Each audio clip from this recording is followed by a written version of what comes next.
All right, everyone. Thank you guys all for taking the time to tune in tonight to my very special webinar on, well, masterclass on how to create a professional resume.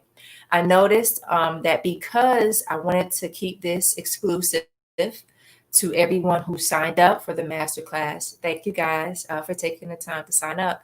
That YouTube is not allowing me or allowing you to comment.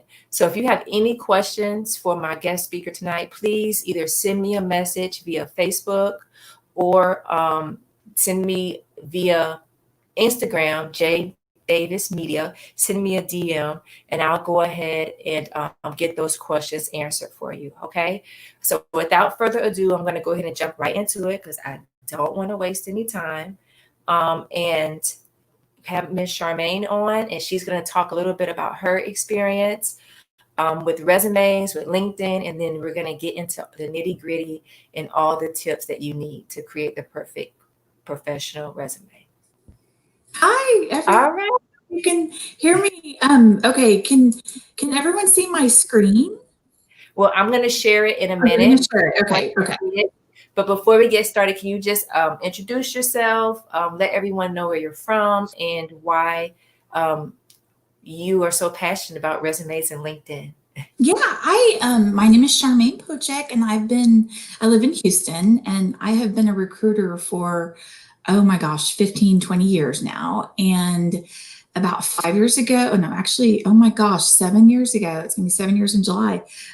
We had our first daughter, Karen, and I wanted to stay home with her more and just kind of work for myself. So I left full-time recruiting and started doing resumes and career coaching and interview prep full-time. So I still recruit. I do about 3 positions a month just because I miss it. But there are so many hidden things that people aren't realizing that they need to do when searching for a job. So when I do a resume or just talk with someone, try to help them, I'm trying to just kind of share some things as a resume writer, but more so as a recruiter and as a person that can help you make sure your resume is robot ATS, as you've probably heard that word, compliant, gets recognized without being too flashy, and then more importantly, that you know how to use LinkedIn and know how to sort on LinkedIn and how to find people so you can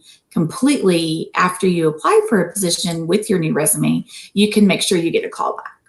So what have you seen like over the course of everything that's going on with the pandemic? A lot of people are shifting for looking for new jobs, new careers, and looking for ways to amp up their resume.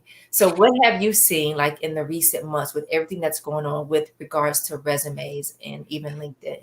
Yeah, I mean, I'll answer that twofold. As a recruiter, I'm still, like I said, recruiting, and I'm seeing, obviously more applicants, but the applicants aren't as qualified. And I think that they probably would be if they would take the time to read my posts and read what the job description is and just spend 5 minutes tailoring their resume.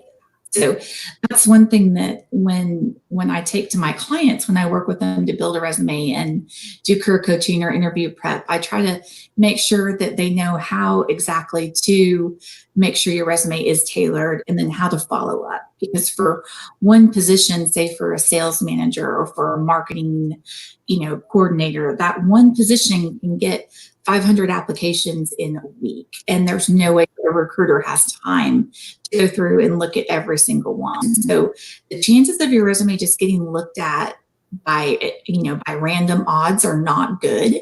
But you utilize LinkedIn and follow up, then your interview chances will go from 10% of random odds, even being completely qualified, to over 80 or 90% if you can get yourself introduced. So that's really what I try to do, is just take the process full circle. Yes, you need a new resume. Yes, you need it tailored to the job, but it's not going to do you any good unless the right person sees it. All right. So I'm going to go ahead and share your screen. We can get right into, the questions of resumes, because I do have some here and people have already sent some. So let me go ahead and pull that up really quick.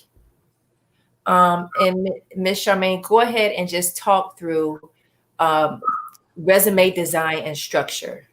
Okay, yeah. I mean, resumes nowadays, you've probably seen everything from, the beautiful graphical resumes that have your picture, that have columns that look amazing. Those are like graphical or infographic resumes. Mhm. Fantastic if you want to deliver it or email it. But when you're applying online, they will not upload, they will not parse. And a lot of times recruiters can think, what are you hiding?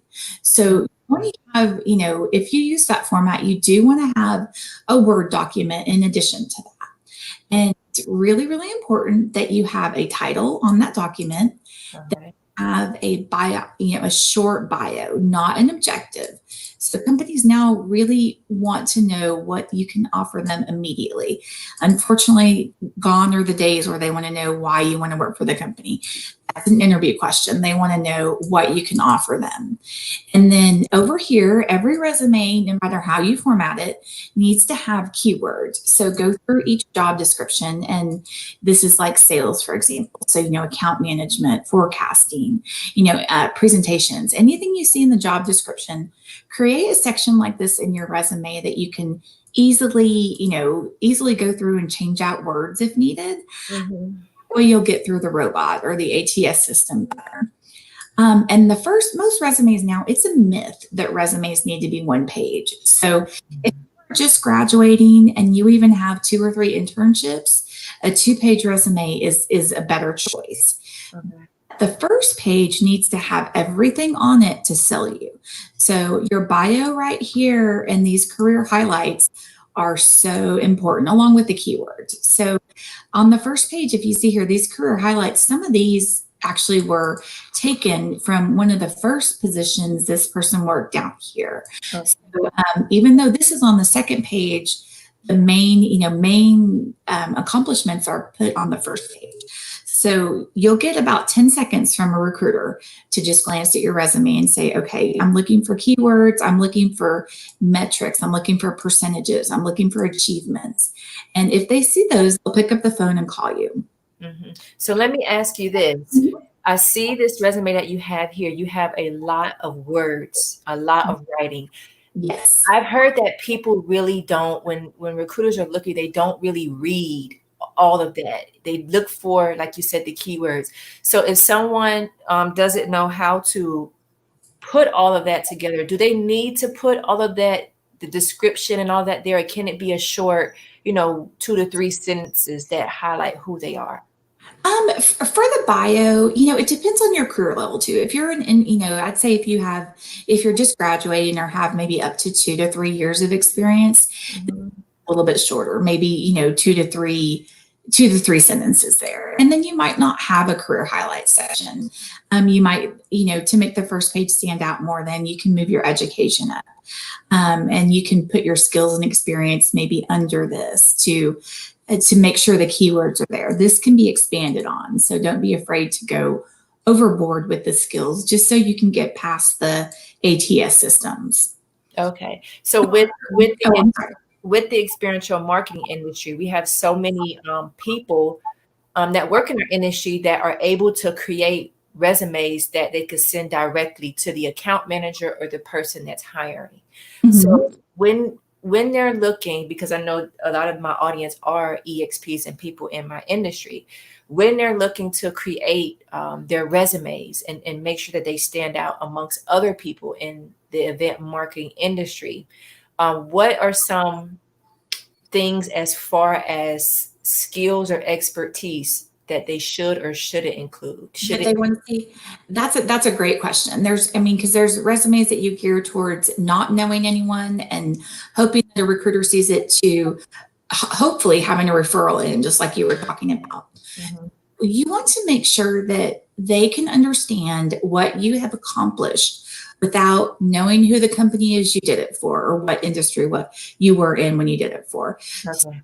Like power verbs, you want to use things like increased, spearheaded. Here's a good word: reinvigorated. Awarded. Okay. Those things like that are just going to grab their attention. And anytime you can use a metric, you need to. So things, it sounds so much more powerful by saying increased territory revenue 80% than increased territory revenue or increased profits. 80% really lets them know, wow. And then, you can put a timeline in under 8 months. So if anytime you can use a metric, whether that's a percentage, hey, I sold, $10 million in profits. I took a declining market to profitability. Anytime you can, use metrics, people can just relate to that from industry to industry. It's transferable. So that would be my best advice there, is just try to think of it as somebody who has never, heard of the company you're working for. You need to make sure they understand not only what the company does, but what you did for that company. Okay. And that leads to my next question, because what do you say to the people that may be in my industry with experiential marketing? We have a lot of customer service because we deal with people. We have a lot of team management or management experience, or conveying product information. That is some of the experience that we have. But with our industry being at a halt right now, a lot of them are having to go to retail, customer service, or even back into different industries. So how would you suggest someone formulate their resume to highlight those experiences where they could be potentially given opportunities that are somewhat related to event marketing, but you get what I'm saying? Like, not. Yeah, you can easily transfer into a retail manager, into, even a marketing position, even sales, account management. And once again, I think it's showing transferable skills. So if you have, marketing experience, you've done events, you obviously have the ability to immediately develop trust with people. Right. That can be translated into any industry, any position. So you just need to look for those transferable skills. You can build trust immediately with people. You can, increase revenue. No matter how you do it, it's just a transferable skill. So you can look at that job description and say, okay, say if it's a retail position, you need to have. You'd be the person that is responsible for handling difficult clients, so you could put a bullet in there already mentioning that you've done that, that I was the one that diffused situation, that handled difficult clients. So you can kind of make everything transferable into the new industry.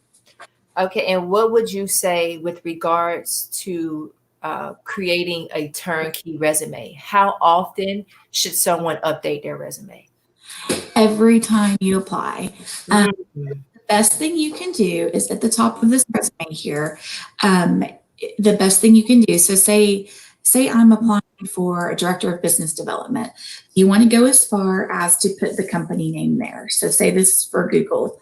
You put Google right there. Okay. And then over here for the title, you also put the same title. So this will be Director of Business Development. Even though you have not held that title, you are qualified for it. You're already thinking of yourself that way, in that aspect. Okay. When the recruiter or when the manager is looking at your resume, they're picturing you in that role. So it's a vote of confidence on your part, and it already sets the stage for them thinking of you in that aspect. So usually by the time you end up applying and finding your new work niche, you will have, you can have upwards of 100 resumes. It just this simple personalization here by using the company, the direct title, and then the title again there can mean the difference of an interview and not. That's good insight and information. So yeah, it seems that some people are really scared to do that, but it does initiate. I mean, as a recruiter, I adapted this from a person that sent me their resume, and I was, when I saw it, I was like, I was just reading the resume with them already doing this position, and when I saw them, I already had confidence built in. So it can really kind of set the stage for how the whole process can go. Okay. And then with regards to your top, so you have your LinkedIn profile there. And we're going to talk about LinkedIn in a few minutes, but why should someone include their LinkedIn profile at the top of their resume? LinkedIn nowadays is more important than your resume. So it's just, the online platform that, as a recruiter, it's where I post jobs. As a recruiter, before I even look at my applications, I am looking on LinkedIn for candidates. Have you been referred or doing a search for their skills? So you're in your LinkedIn, you can just build credibility. Your colleagues can endorse you. You can get recommendations. You can, just really kind of prove who you are there. A resume is just a document, but a LinkedIn is kind of a living document with, with proof there that can back up what you say on your resume. So if someone is not on LinkedIn yet, what should they put there instead of a LinkedIn profile? They need to set one up immediately. And if you have 0 contacts, that's fine. You can set your LinkedIn to private until you get it up to, I would say 100 contacts. Down. Then from there, you add about 20 people a day. LinkedIn will recommend people for you, which is fantastic, just based on your industry, who you went to school with, who you might, have worked with somebody in the past.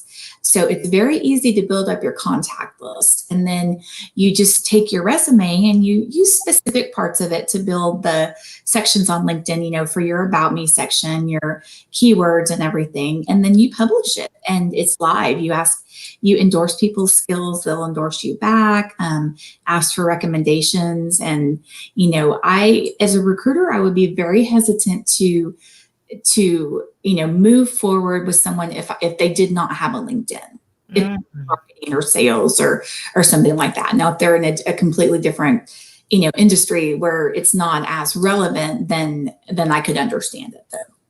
Okay.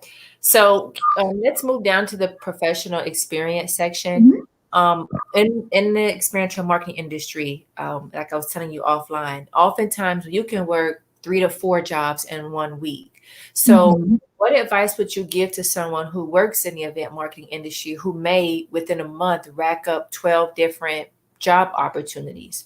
Should they create separate resumes? Like if they work a majority of this same type of positions, create a resume just for that? Or should they condense, the positions, make like one section or one specific title for that, and then create the bullet points for what they do. There's a lot of ways you can do it. If you own the company, you can obviously just put, the company name here, and then you can break it down into projects. And that's probably what I would recommend. You can also break it down into different vertical markets. So that way, that might be a really good idea. If you have, if you say over the course of even 3 years, you have 50 events that you did, you could literally put, medical, food service, fashion, things like that. And then switch those around. So if you're trying to apply for something that's in the, the automotive industry, you can put your automotive projects at the top. Right. So there's something, this is more of a chronological resume. And for that, you can also, you can Google functional resume, where list your, you have what I was just talking. So this would just say, automotive projects, and then list them here. And then marketing projects, list them here, fashion, list them down here. And then all those, just the companies that you worked for would just be a simple one line company, kind of just like just like this, the company, and then, your title there for it, and the date and the city. Okay. And I've heard too, with regards to education and certifications, with regards to education, more importantly, that you don't have to put the year that you graduated or your GPA. No, you don't. Well, I'm old school. So, I'm still, if somebody, is a new graduate, and by new graduate, I mean within the last 5 years, and this is their first position, then yes, I do recommend, if you have graduated, with honors, cum laude or above, that you list that in there. If you graduated a while ago, you do not have to. It's, it's not relevant anymore. Relevant coursework, this can be relevant from anyone new to the market or who's been working for 20 years. It helps add those keywords. To a large company, to Google, to Amazon, then, these are just extra keywords in here that yes, are taking up space. They're not accomplishments, but they can get you through the robot. Awards and honors and, clubs and activities, you might find someone you went to a sorority with, and that's something immediately in common, or, played soccer or something, like that. And, you just kind of have that in common with someone, and it can help you, and that leads you back to LinkedIn. It can help you connect on LinkedIn as well.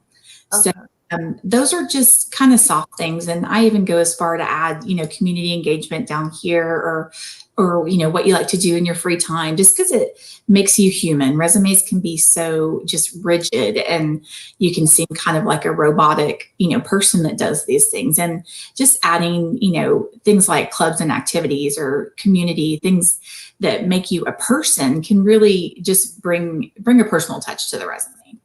Okay, so a couple more questions on resumes before we move on. Design. How do you feel about colors? How do you feel about, I know you mentioned photos, but how do you feel about these different templates that have all these colors and different? For your field, for the people on this call, I think it's an amazing idea.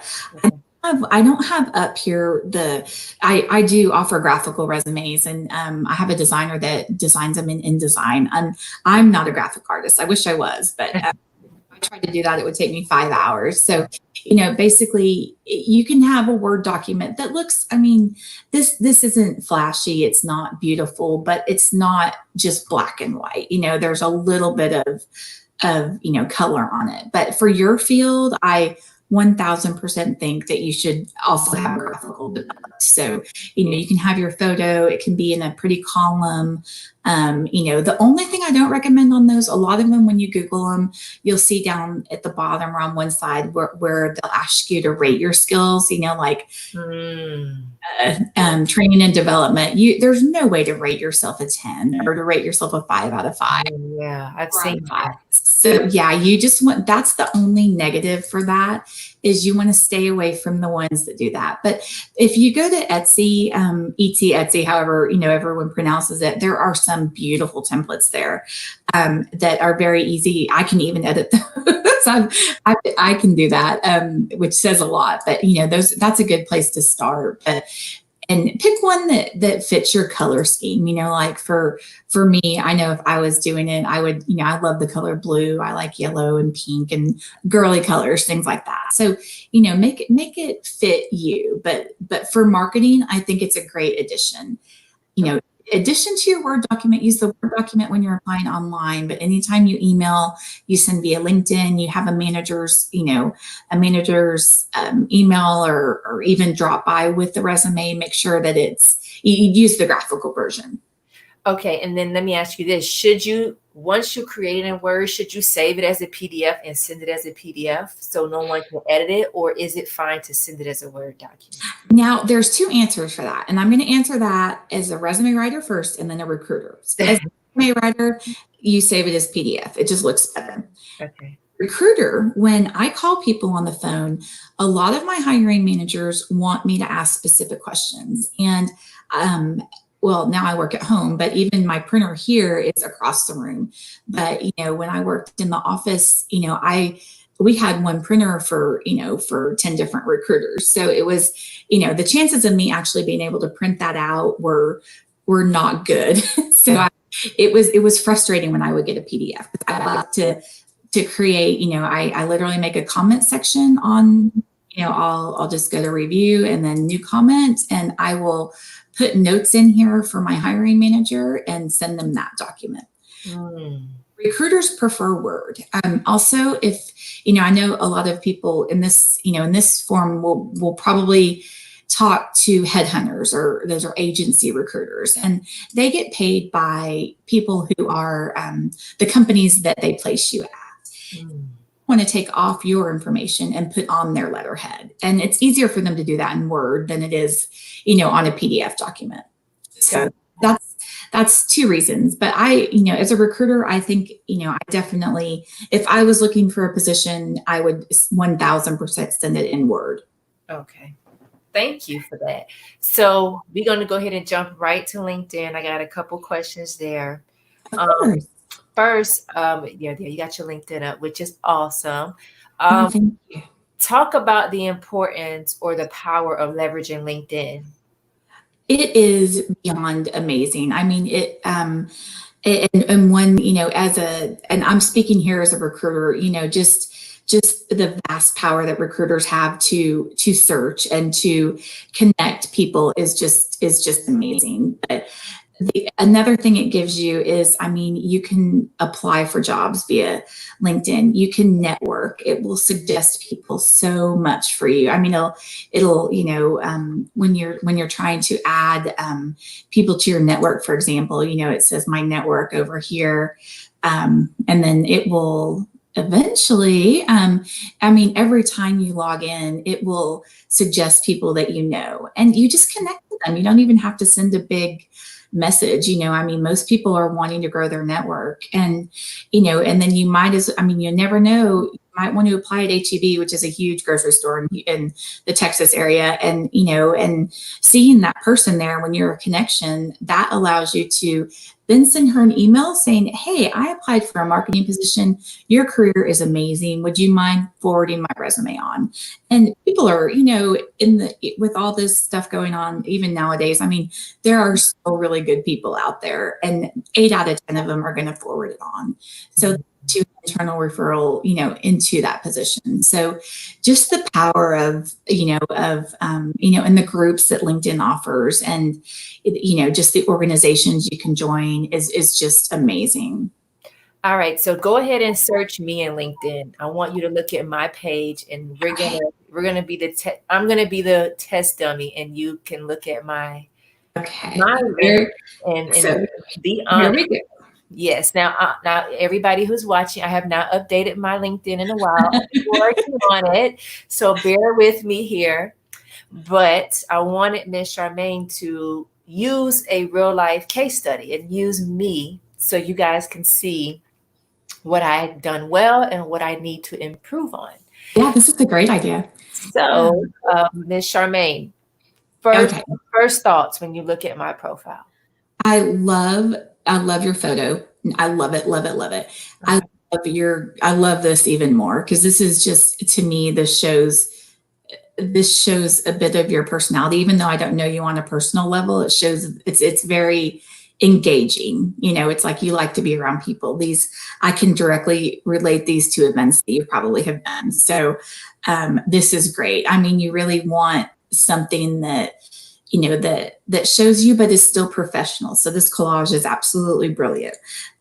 What you don't want is a car selfie right here. A lot of people have them, and you don't want anything really bland, especially for marketing. So if you have your own website, you can put your logo up. This is amazing. I might need to steal this. This is absolutely fantastic of just things that you put up there that interest you. So this is your first chance to get them. So you want to be smiling in your picture. You don't want a busy background. And then you want your title to immediately let them know what you offer. Okay. So if someone's watching this and they have a profile and they're looking for ways to improve, one thing that I always hear is I should put, well, let me just say this. Some things that happen often in my industry is resume theft or LinkedIn theft, where people copy and paste portions of, like me, I have all my descriptions, a job that I've worked on my LinkedIn profile. So I've heard of people copy and pasting parts of other, descriptions and using it on their resume or using it on their LinkedIn profile. So is there a way to prevent LinkedIn theft or wording theft, or however you would say? No, there's not. And that's why for LinkedIn, other than your About Me section, which here you've done a good job here. These expertise should really be down in the skills, which is down here where people can down here where people can endorse you for them. Okay. That's the only thing I would recommend changing. But you just make this as personal as you possibly can. You've got, here you've got your MBA in marketing and Bachelor of Science in Business Administration. Add the school you went to, even add a club that you're involved in. So it's just really you. I know you've done so many unique events. Put those cities and states up here.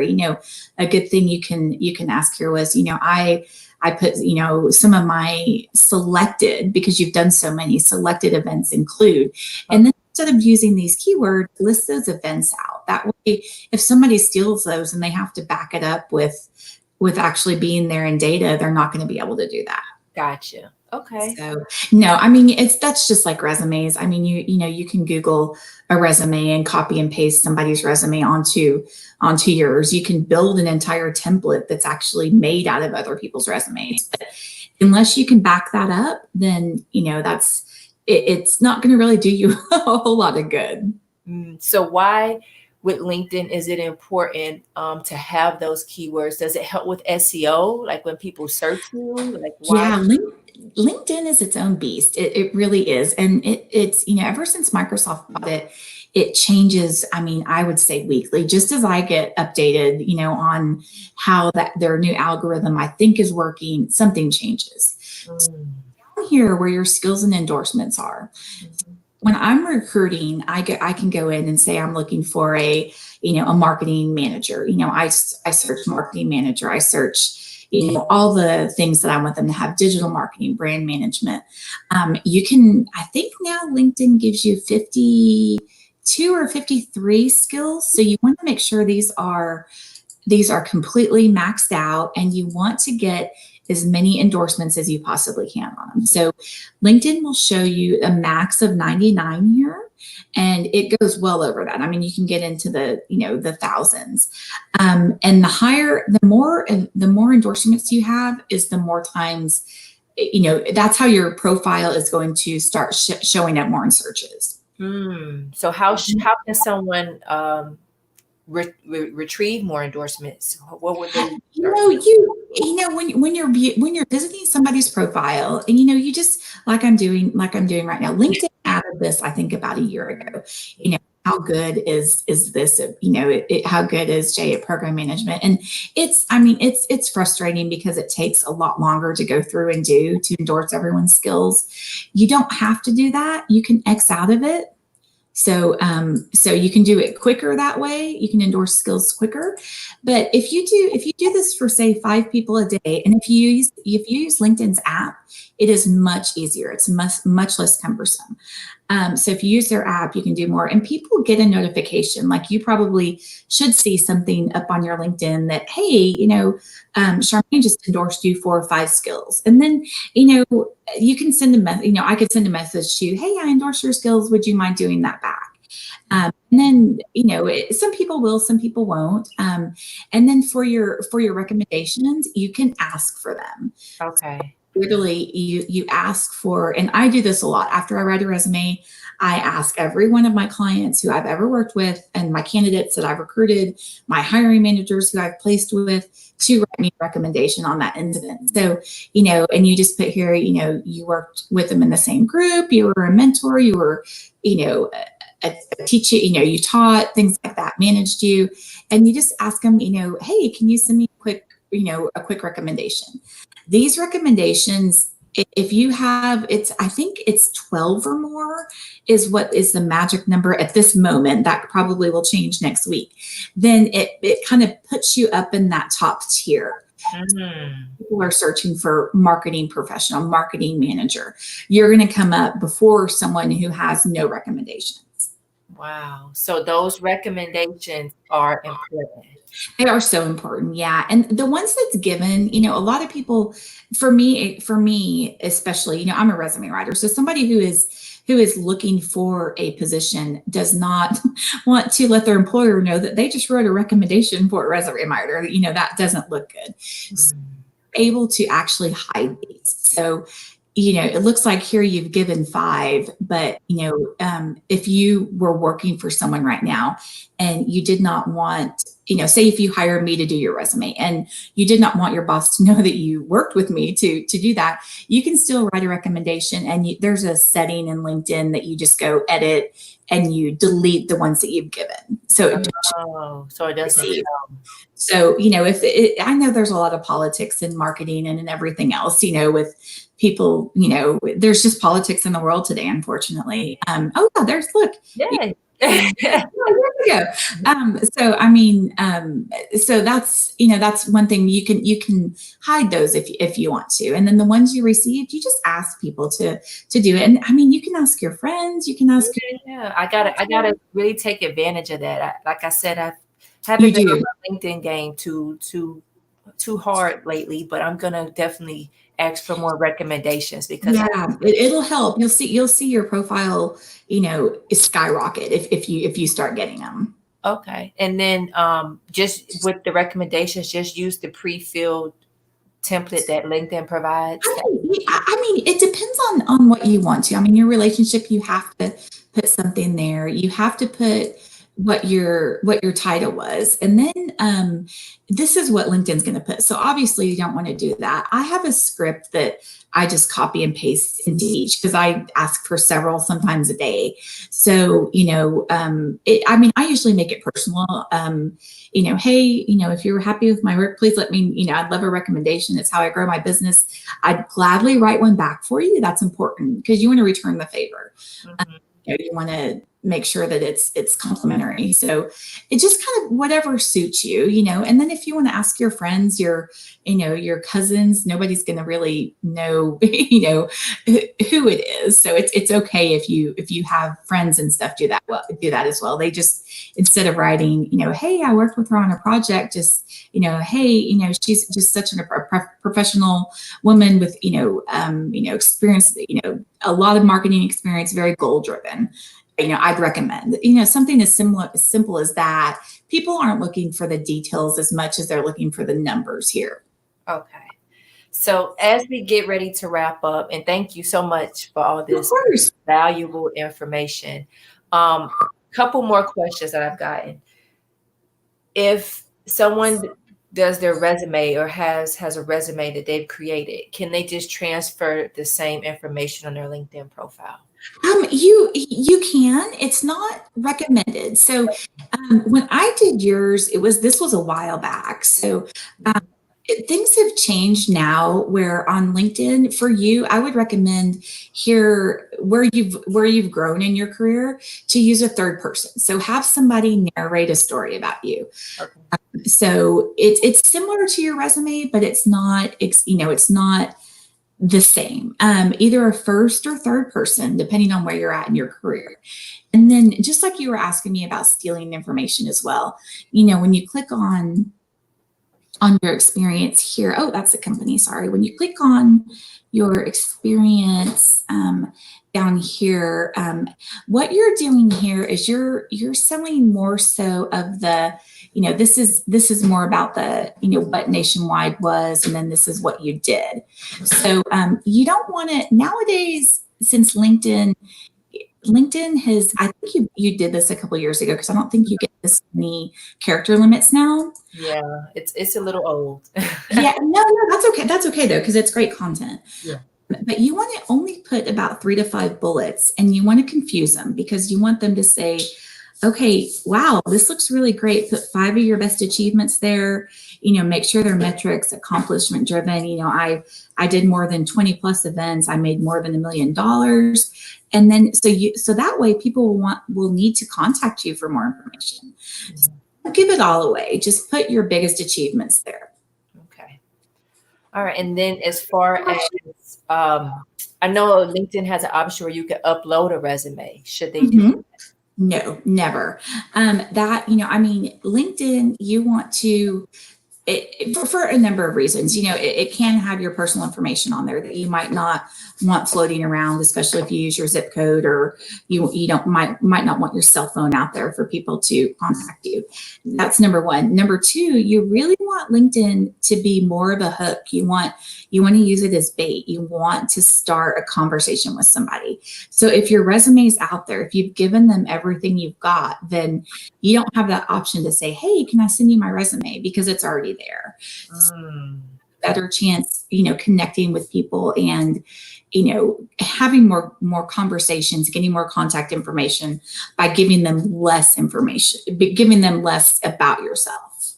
So less is more on LinkedIn? Less is more on LinkedIn, but it needs to be quality. So yeah, just pick your favorite achievements. Things that, like I was saying about the resume, that even if somebody doesn't even know what marketing is, they'll understand that I increased brand awareness 1,000% and got, 1 million followers, metric driven accomplishments. If you can put that in there, then you'll get, that's what people want to see. Okay. And how about with my resume, with my profile, with the photos, is that good to have the photos with the descriptions of the jobs at the bottom? Down here? Yeah.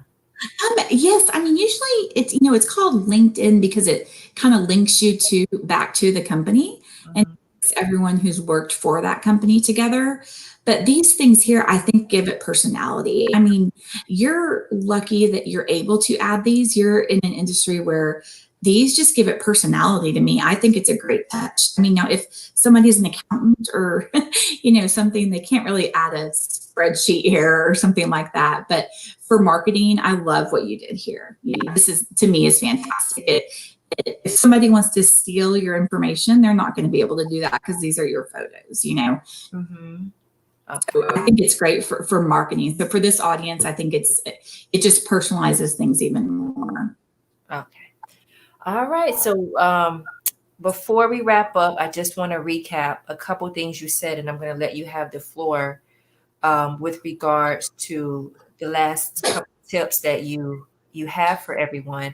You talked, and most importantly, about making sure that you sell your skills as assets, whether that's current skills or skills that you have obtained in the past. Making sure that you leverage the power of LinkedIn is key. And you use recommendations to your advantage. So reach out. Recommendations and skills. So people can get you back. That's another way your profile will start to get a lot more views. Okay. And then with regards to resumes, if you can go back to your the resume you had up, making sure that you include a LinkedIn profile URL. And you can, this is a really old format that I have here, but you can even, QR codes are not as in date as they used to be, but if you're using a graphical resume, you can also create a QR code for them to look at, to guide them directly to your LinkedIn profile. Okay. And then so that's an option as well. And then in our industry, having multiple resumes is okay. Oh, most definitely. Yes.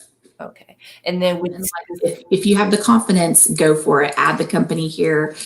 Call yourself, if you're a manager, go for a director. There's no, you can do it. So, try to sell yourself one up. And then when you are applying, I guess the last question I want to ask before you because you have experience on Indeed, on Forbes, on all these different job sites. What is the one or two or three pieces of advice you would give someone who's constantly applying on these sites, but not even getting a reply back or even a initial inquiry back? Inquiry, yeah. It's not that you're not qualified, and don't get frustrated here, but I'm going to give you something real quick. I don't want to take up too much of your time, but say that you just applied at we were talking about HEB, the grocery store HEB here. So to search HEB, it's going to ask me for a company. You can find HEB companies here, and then you can search for people that are at HEB. and you can see their titles, and you can filter this by who the recruiter is. So see here, here's a lead corporate recruiter at HEB. So you want to send her a connection request with a note here saying, hi, Tiffany, I just applied for requisition number. Make sure you use a requisition number, 8173 on your website. I'm so interested. I love HEB. Attached is my resume. I'd love to talk with you more. And then you just send that note. And now you're a real person. You're someone who took the initiative to use LinkedIn to follow up. So use this use this this people and companies sorting button here, because you can find almost anyone you'll need to just by sorting company titles on LinkedIn. Okay. All right. And then outside of that, with regard to the job boards like Indeed and CareerBuilder, should they have, because I know you said before we started that using pictures sometimes don't upload or format correctly Yes. on the resume. Mm-hmm. So should they not use the picture? If you're going for if you're posting your resume on Indeed, there's two ways. Like if you're posting it, so recruiters can view it, you can use either one. It's going to be easier to parse if you use a Word document. But that's and it kind of has its own format. So to recruiters, everyone's kind of gonna look the same. Now, when you're applying for a position within Indeed, I'll use within Indeed or LinkedIn, you can use your graphical document. The only time you don't want to use that graphical is if you go to, we're talking about HEB, the grocery store right now. So if you go to HEB's website, that's where the applicant tracking software is, the ATS systems, and those graphical formats will not upload in that specific environment. But boards on LinkedIn, on Indeed, the ladders, Glassdoor, they will. Okay. All right. Well, everyone, thank you guys all for tuning in tonight. I'm going to take that off the screen so you can see both of us really quick. Special thanks to Miss Charmaine for dropping all of those gems tonight. I'm going to be implementing these moving forward, especially with my LinkedIn, because as you guys see, I got some work to do. It's still great. It really is, especially your cover photo. I love it, love it, love it. Thank you. So how can EXPs or individuals get in contact with you? You can just, please connect with me on LinkedIn. Just, I'm Charmaine Pocek on LinkedIn. And I think you can share my email address out with everyone. I'm happy to help. Yeah, she's awesome, guys. In any possible way that I can. I think everyone here probably needs a more creative resume, so you can design it yourself. But if you want to run ideas by me, or especially, connect with me, if you see that I know a recruiter at a company you're applying to, I will be happy to mutually introduce you, and that will, that will, help get you interviews. So feel free to, just pick my brain. I'm happy to help anyone, especially in this environment right now. Thank you. Help. It makes me happy. Thank you so much, Ms. Charmaine. And thank you. I'm going to take her up on her offer because we don't know how long this will last. She's awesome. Hopefully it's shorter rather than longer, but it might be our new normal. So we're all trying to get through it the best we can. Everyone stay safe and do all the social distancing and everything that they're recommending. Mm-hmm. And while I take you off really quick, I just want to say thank you to everyone for tuning in tonight for this very special masterclass on how to create a professional resume. I hope you guys enjoyed all of the content that Ms. Charmaine provided us tonight, and be on the lookout because I'm going to be creating a course full of all this information and more that you'll be able to take advantage of in the weeks to come. So enjoy the rest of your night. Be safe. And as always, if you have any additional questions, you can reach out to me at j@jdavis.media, or feel free to contact Ms. Charmaine as well. So I'll bring her back on so she can say bye to you guys, and be safe. Thank you, everyone, for tuning in, and have an absolutely wonderful weekend. Bye. You can see my daughter. Yeah, I've been having to